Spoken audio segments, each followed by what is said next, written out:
You know what's really frustrating? It's the fact that narcissists, after all their shady behaviors, get away with things. And for all of us that have dealt with them, we know exactly what they do. We know how they manipulate. We know how they work the system. So, one of the ways they get away with things is through culture of enablement, through putting positive spin on things, overemphasizing positive emotions, downplaying negative emotions, giving simple advices for really complicated issues, or toxic positivity. And I said culture because it's so widespread. And I also have to admit that I played into this as well.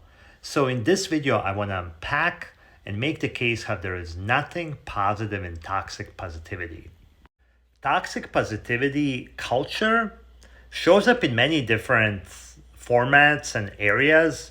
One can be from someone going through something really difficult and facing hard emotions and hearing that they should cheer up and look at the positive side and be thankful they have a job, they have a family, they have food on the table, and everything happens for a reason, which is not helpful. It's invalidating.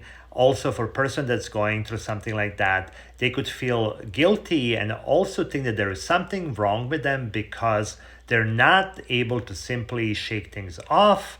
They're not able to get over it and just move on from wherever they may be. And they're not able to do that because they're human beings, and human beings are meant to experience full spectrum of emotions that also include sadness and anger and other emotions.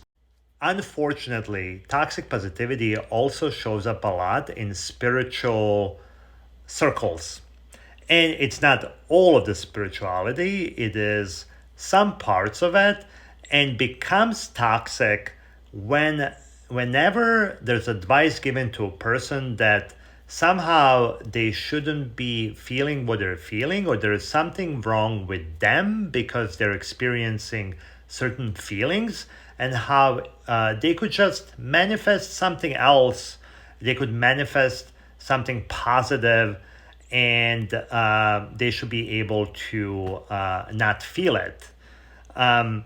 Where this becomes problematic for people is to not be able to differentiate between having some tools of mindfulness versus experiencing some harsh reality that cannot be simply fixed with any kind of meditation or swimming in crystals or any kind of like energy or whatever else there could be that could work in some other situations, but will not change the fact that if you're in toxic and narcissistic relationships, there is no amount of crystals that will change that. You're still going to be in toxic and narcissistic relationship. I have a couple more points to make, but if you do like this type of content, please follow me or subscribe to the channel and share this with people who could benefit from this. Also, share what your experience is with toxic positivity, or if there is something different you can offer here.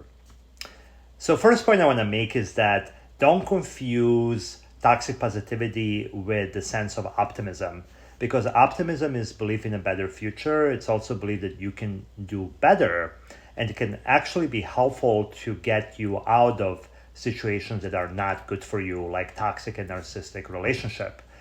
Also, when mixed with realism and facing the reality that you're in, and the reality is that in toxic relationships, there is nothing you can do to change the person, and these relationship patterns do not change. So it gives you a reality to face and then make a decision on what to do. The second point I want to make is where I see a lot of toxic positivity is corporate America, because that cheerleading positive spin on things is very much welcome in a lot of meeting places.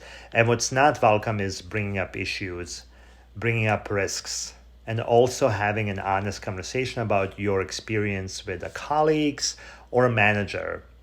It's very, very prevalent in corporate America, I would say, because I know this because I haven't been there for 6 months, and it feels very liberating not to be in that kind of environment. And the third point I want to make is that toxic positivity is a cover up, it's deflection from providing or practicing empathy. So, always to keep that in mind as well. So, whether you are on a receiving end of that or the one that's actually enabling it as well. I hope this video has been helpful and it broke down why there's nothing positive in toxic positivity and how it enables narcissism and other toxic behaviors. Thank you, and I will see you with more content.